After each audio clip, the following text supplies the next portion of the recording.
Well, hey there.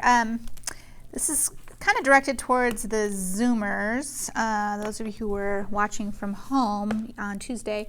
After you guys left, those of us in the room got to talking about factorials, and I guess I made an assumption that you guys remembered more about factorials, and then I realized it's been 2 years since you did it in pre-calculus or ham. So let me just do a quick review of some factorials that maybe would answer some questions that you had on the 9-4B homework. So a factorial by definition is a product, right? So it always starts with the number 1, and it's the product of all the successive integers up into ending with the number n. And so what would come before n would be n minus 1, and what would come before that would be n minus 2, and all the numbers in between. So, and n plus, say, 2 factorial would start with the number 1, had all those terms in common, and then not only would it have n minus 2 and n minus 1 and n, but it would go beyond that and have multiplied by n plus 1 and multiplied by n plus 2. So factorials can be really handy in reducing if you understand how to reduce. So like 5 factorial reduced by 7 factorial. So that's the numbers 1 through 5 over the numbers 1 through 7. And so when you reduce, all you're left with is a 6 and 7, and you get 1 over 42. But you can do the same thing with variables as well. I mean, you could put, say, n factorial over n minus 2 factorial. So n factorial would contain all the numbers up to and ending with n, and preceding n minus 1 and preceding n minus 2. And the denominator would contain everything up to and ending with n minus 2. So these are reducible expressions where all of these terms reduce each other, and you're left with n squared minus n as your answer, okay, in reduced form. So factorials are really handy in being able to simplify. So using factorials, you can also do the ratio test with factorials in it. So if we set up the ratio test, we understand that all these terms are positive because we're just multiplying. Factorial will always be positive because all the terms are positive in multiplication. And 2 to the n here is also going to be positive. So we've got all positive terms. And so the ratio test is appropriate. So the limit as n approaches infinity of, all right, so then we're going to plug in n plus 1 minus 1 factorial over 2 to the n plus 1, and then n plus 1 factorial. And then multiplied by the reciprocal term, so 2 to the n plus 1 factorial, and n minus 1 factorial. So to simplify, we have n factorial over 2 to the n plus 1 and n plus 2 factorial multiplied by 2 to the n plus 1, and n minus 1. Okay, so let's take a look at, in terms of the factorials, we can maybe just group things together. So we'll have 2 to the n over 2 to the n plus 1. And then for n factorial, we would have everything up to n. For n plus 2 factorial, we'd have the same values up to n, but also including n plus 1 and n plus 2. And then multiplied by, for n plus 1, we'd have everything up to including n and n plus 1. And then the denominator, we would have up to and including n minus 1. So I'm going to include the n minus 1 that precedes that n. Okay, so I didn't write it so great because it's all not quite next to each other, but this up through n minus 1 is in the numerator, and this up through n minus 1 is in the denominator, so those will negate each other. In a similar way, up through here, through n plus 1 is in the denominator, and this is in the numerator. So we're just left with n and n plus 2. And then we'll also need to reduce this. So we've got the limit, and then we'll reduce. We have 1/2. And then we have n over n plus 2, which is indeterminate when I plug in. I get 1/2 times infinity over infinity. So better apply L'Hopital.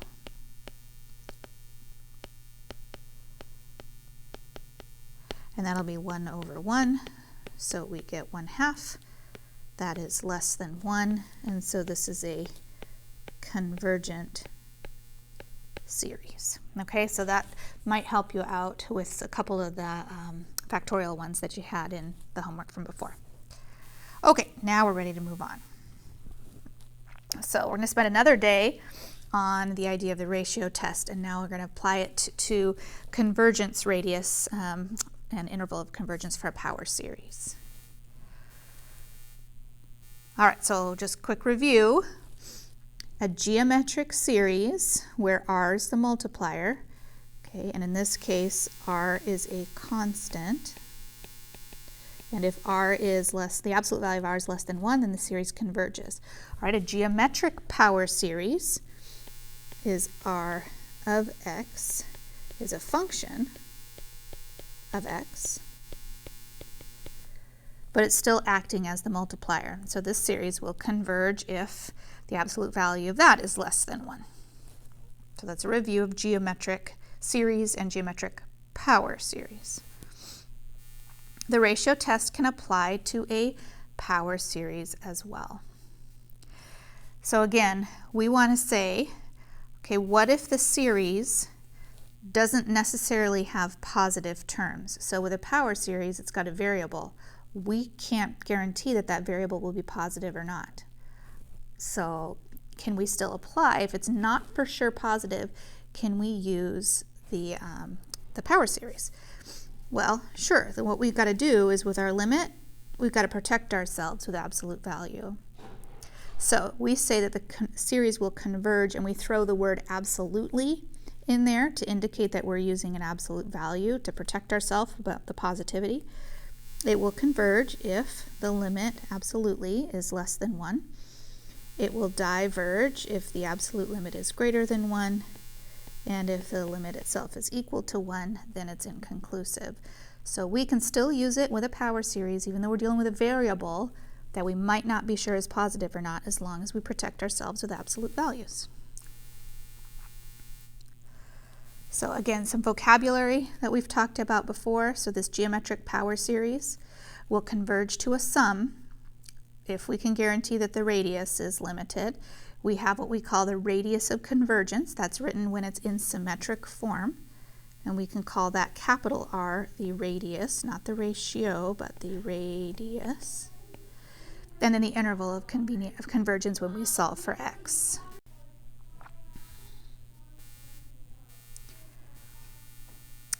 With a power series, we can also apply the same rules. So if we're bounded by the absolute value of that limit being less than 1, it will converge. And then we can form a radius of convergence, and we can form an interval of convergence with the same idea that we were doing with geometric series. So let's see if you can quick identify which ones are power series and which ones are geometric. All right, so we look at the first one. Everything is to a power of n, and so we could rewrite that expression, and I'm not going to bother with putting the bounds on there, but we could rewrite this as x minus 2 cubed over 8, the whole thing being raised to the n, and so that would be a geometric power series. In the second one, we've got this extra variable of n down here. So that would be just a power series, not geometric. And the third one, again, you could rewrite that as the quantity, the tangent of x over 3, since both of them have the common power n, so that's geometric power. And then the last one, we can put x and 4 are both to the n, but we also have n and n squared plus 1, which that makes it just a regular power series. So the difference is if you can write it, the entire quantity to the n, then it's geometric. If not, then it's considered a power series. But the rules of convergence apply to both. So let's take a look at this one. We recognize this as being a power series because of this term of n here. And so again, we can't guarantee that all the terms will be positive because of the x value, but we're going to use the ratio test and use absolutes. So we are going to take the limit as n approaches infinity. And we'll say, okay, it's n plus 1, x to the n plus 1 over 10 to the n plus 1, and then multiplied by the reciprocal term, 10 to the n, and n times x to the n. So I like to rearrange, helps me keep everything organized in my head. So I've got 10 to the n and 10 to the n plus 1. I've got x to the n plus 1 over x to the n. And then I've got the terms n plus 1 over n. So I can reduce several of those. So let's reduce the 10s. So that will give me 1 over 10. And then I can reduce the x's by subtracting their powers. That would give me x over 1. And then I've got n plus 1 over n, which is indeterminate. So x over 10 times infinity over infinity. So then we would apply our L'Hopital. So that'll give me 1 over 10 times x times 1. So we end up with x over 10. Now in order, this will converge absolutely within the interval. So we say, okay, then x over 10, as long as it is guaranteed by absolute value to be less than 1.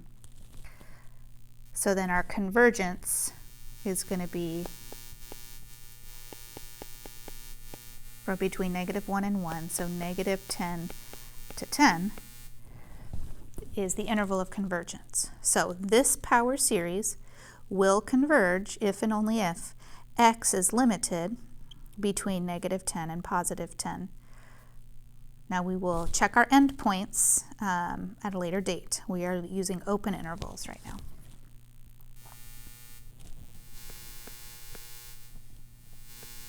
So we say it will converge within the interval, or the interval of convergence.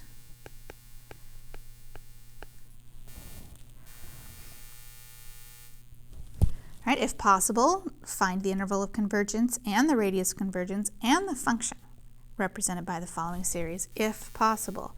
Well, it's only possible if this is geometric and if the geometric ratio is going to be less than 1. So this is a geometric power series. We saw this. This is one of the earlier examples. So this can be written as x minus 2 cubed over 8, the whole thing to the nth power. So my interval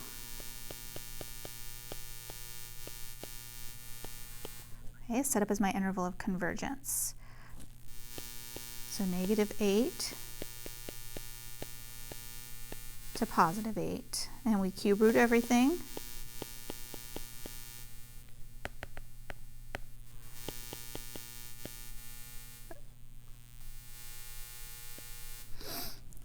and then we'll add 2.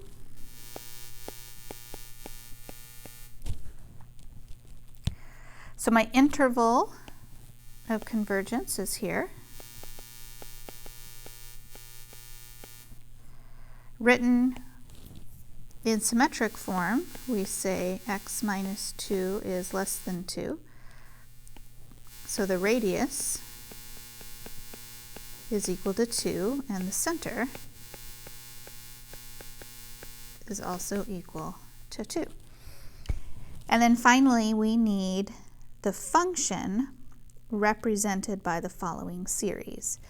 All right, so the function f of x, because this is geometric power series, the function will be in the form of a sub 1 over 1 minus r. So a sub 1 is when we put n equals 0 in, which gives me 1. And then over the radius, I should not have had it there. Okay, there's my radius. It's probably better to not even have parentheses there either. Okay, so over x minus 2 cubed over 8. So it's better to express this as 8 over x minus 2 quantity cubed, and that's the function represented by the following series. Those two are approximately equal to each other.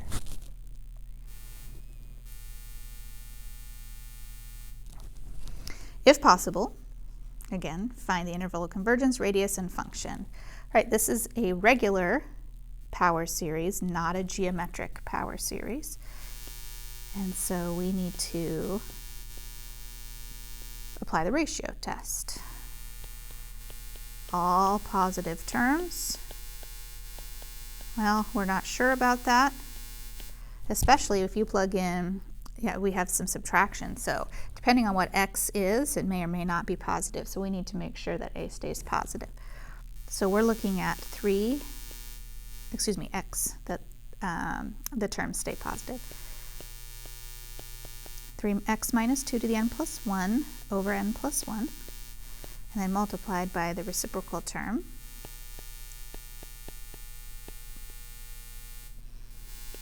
Okay, and we can reduce. So we'll have n over n plus 1, and then we'll have 3x minus 2 to the n plus 1 over 3x minus 2 to the simply to the n. And when you subtract the powers,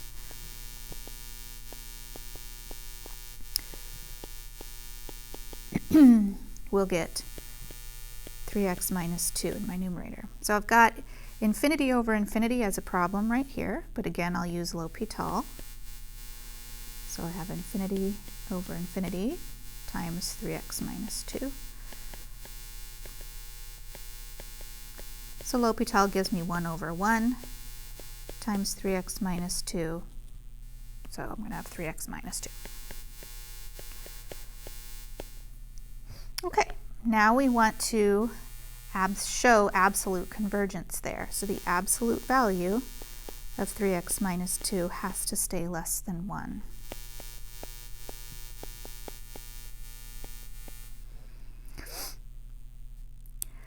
If we divide everything by 3 first, we'll get negative 1/3, x minus 2/3, and positive 1/3. So that's in symmetric form. So we'll be able to tell that the radius is 1/3, the center is 2/3. Okay, now if we want to find the interval of convergence, then we'll add 2/3 to everything. So I'm going to move up here by adding 2/3, so that will give me 1/3 is less than x, which is less than 1. So my interval of convergence, x has to stay between 1/3 and 1 in order for this to converge. Now this is not geometric, and so we don't have a function that can be represented by this particular series.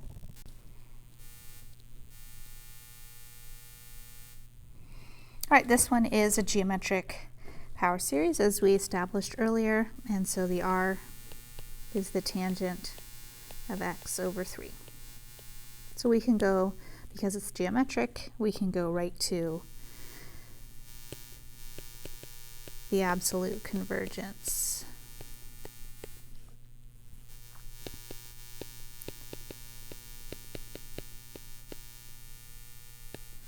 All right, and multiply everything by 3.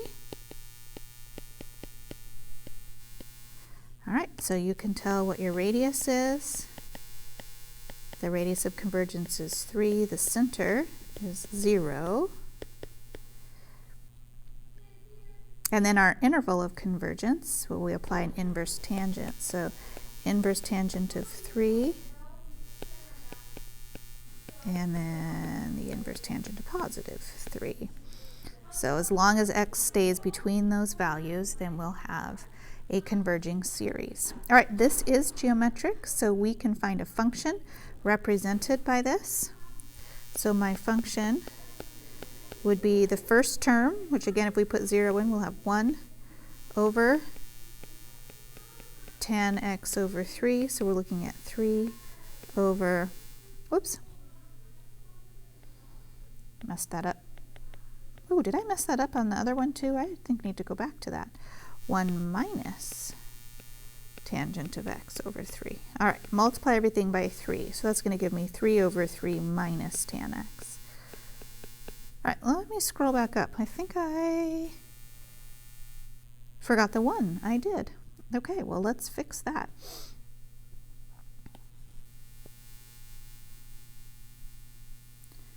All right, well, let's get in that 1 in there. So 1 minus. Okay, let's multiply everything by 8. So now we have 8 over 8 minus x minus 2 cubed. Okay, so much better.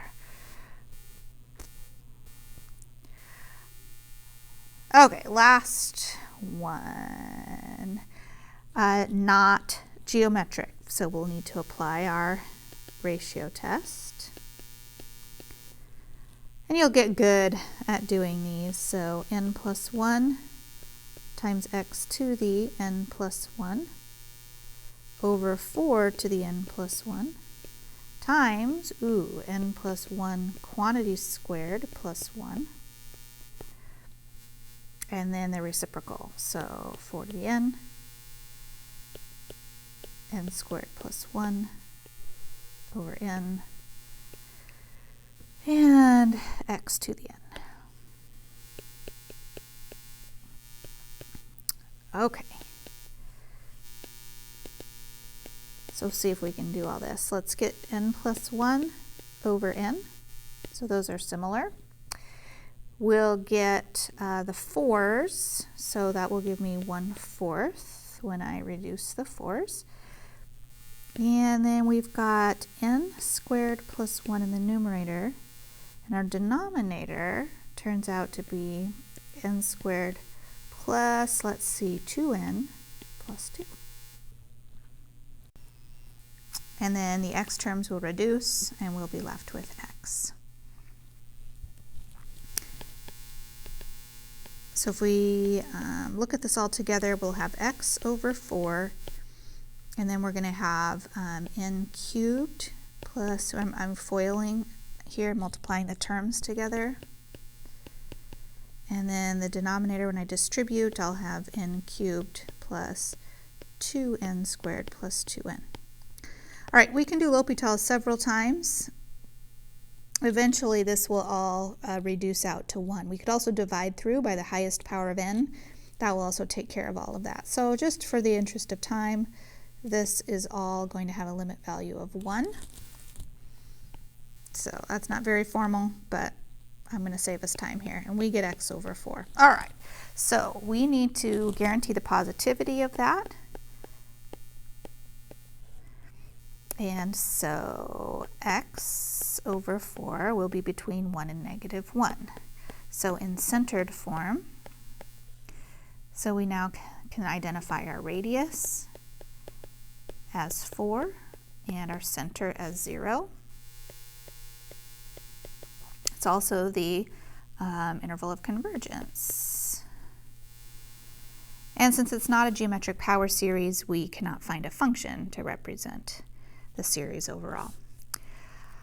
Okie doke. So you guys can work your way through some of those problems for practice. Just being sensitive to when it is a geometric power series versus a regular power series. With geometrics, you have the additional ability of being able to tell what it is going to have a sum of or a function that would represent it. All right, I'll see you guys back in class on Thursday. Hope you're having a good week so far.